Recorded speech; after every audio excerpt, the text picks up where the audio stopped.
আমি যদি রোজা থাকা অবস্থায় যদি ঘুমাই, এতে কি আমার রোজা নষ্ট হবে কিনা? রোজায় ঘুমালে না? জি জি জি। হ্যাঁ, আর কোনো প্রশ্ন আছে? জি না, একটাই হুজুর। আমরা প্রশ্ন করেছেন, রোজায় দিনে ঘুমালে কি রোজা নষ্ট হবে? না ভাইজান, আপনার রোজা নষ্ট হবে কেন? আমাদের দিনে এমন কোনো বিষয় নেই যেটা আপনি যে প্রশ্ন করেছেন খুশি হবেন। হ্যাঁ, আমাদের মানে যত বেশি সম্ভব সালাত আদায় করবো, আল্লাহ জিকির করবো, কোরআন তেলাওয়াত করবো, কোরআন পড়বো, একটা আয়াত, মানে ইবাদতে মগ্ন থাকবো। কিন্তু আপনি ঘুমিয়েছেন, অফিস থেকে এসেছেন, একটু ভালো লাগে, প্রয়োজন ঘুম, আপনি ঘুমান, কোনো অসুবিধা নেই। গভীর ঘুম এসেছে, আপনি ঘুমান। আপনার রোজায় ঘুম সিয়াম ভঙ্গের কারণ না।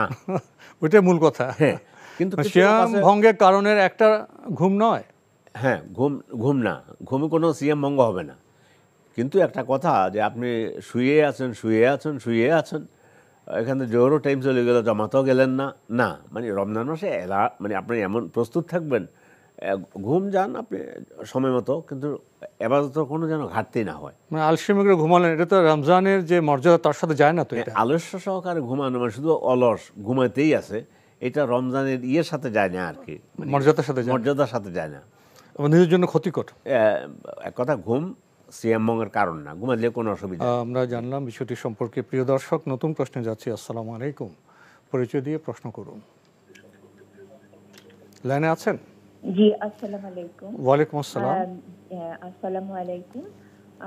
আমি একজন আমার খালার হয়ে প্রশ্ন করছি। উনি অনেকদিন ট্রাই করছেন, পাননি তো। উনি অনেক বয়স্ক, একটা সিনিয়র সিটিজেন, ওনার হলো 73 বছর বয়স। তো উনি বাথরুমে যেতে খুব ভয় করেন আর কি, মনে হয় যে পড়ে যাওয়ার কথা শুনেন। তো বাথরুম তো আল্লাহর রহমতে ভালো, বাথটব আছে, কমোড আছে, কোনো নাই, পরিষ্কার পরিচ্ছন্ন। তো উনি যখন গোসল করেন তখন উনি ভয়ে আর কি লা ইলাহা ইল্লাল্লাহ, অনেক সময় ওনাকে বাসায় একাও থাকতে হয়, তো তো তখন উনি লা ইলাহা ইল্লাল্লাহ এটা জিকির করতে থাকেন আর গোসল করতে থাকেন, যে যদি পড়ে যাই, যদি মরে যাই, এরকম একটা ভয় আর কি ওনার। এই জন্য এটা কি পড়া ঠিক হচ্ছে কিনা। আর আমি একটু আগে প্রশ্ন করেছিলাম, সেটা হলো যে আমি তসবিহ হাতেই করি, কিন্তু মাঝে মাঝে ঘুমের কারণে হয়তো আপনার গুনে নেই আর কি। আর আমার এর আগে হজে আমি আমার ছেলের সাথেই মাহরাম গিয়েছিল। এই প্রশ্ন একটা কি। আসসালামু আলাইকুম। ধন্যবাদ আপনাকে।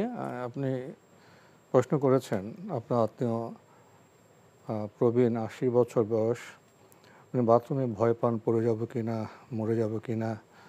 তো উনি গোসলের সময় লা ইলাহা ইল্লাল্লাহ এটা পড়েন, এতে কি কোনো সমস্যা আছে? না, সর্বপ্রথম ওই চিন্তাটা যে আমি বাথরুমে ঢুকছি, এখন মরে যাই কিনা, এই ধরনের অসওয়াসা না আসা ভালো।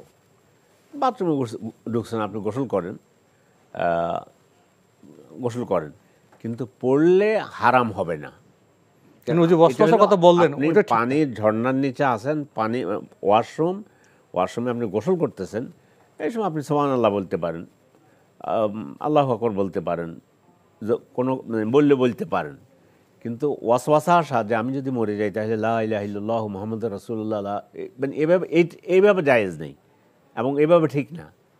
লা ইলাহা ইল্লাল্লাহ পড়েন, ঠিক আছে, সুবহানাল্লাহ, লা ইলাহা ইল্লাল্লাহ, আর গোসল করতেছেন, এটা স্বাভাবিক। আপনার মূল প্রশ্নটি হলো যেটা শয়তানের ওয়াসওয়াসা, বাথরুমে গেলে আমার কি হবে, আমি পড়ে যাবে কিনা।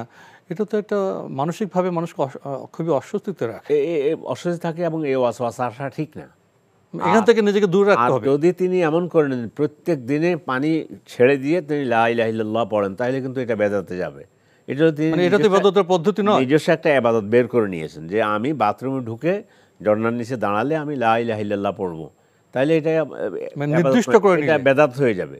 আজকে হঠাৎ মনে আসলো যে ঠিক আছে করতেছেন, আর লা ইলাহা ইল্লাল্লাহ আজকে পড়লেন, কালকে সুবহানাল্লাহ পড়লেন, আরেকদিন কিছু পড়লেন না। মোটামুটি এটাকে নিজস্ব নির্দিষ্ট কোনো পদ্ধতি না করবেন। জি, আমরা শায়খ থেকে কয়েকটি জিনিস জানলাম। প্রথমত এই যে ওয়াসওয়াসা, যে বাথরুমে পড়ে যাব, মরে যাব, এখান থেকে নিজেকে মানসিকভাবে দূরে রাখতে হবে। আর দ্বিতীয় হলো, এটাকে নির্দিষ্ট করে ইবাদত মনে করে করা যাবে না। শায়খ আরেকটি কথা বললেন, এমনিতে স্বাভাবিকভাবে কোনোদিন লা ইলাহা ইল্লাল্লাহ আসলো, কোনোদিন সুবহানাল্লাহ আসতে পারে। আমরা বিস্তারিত জানলাম।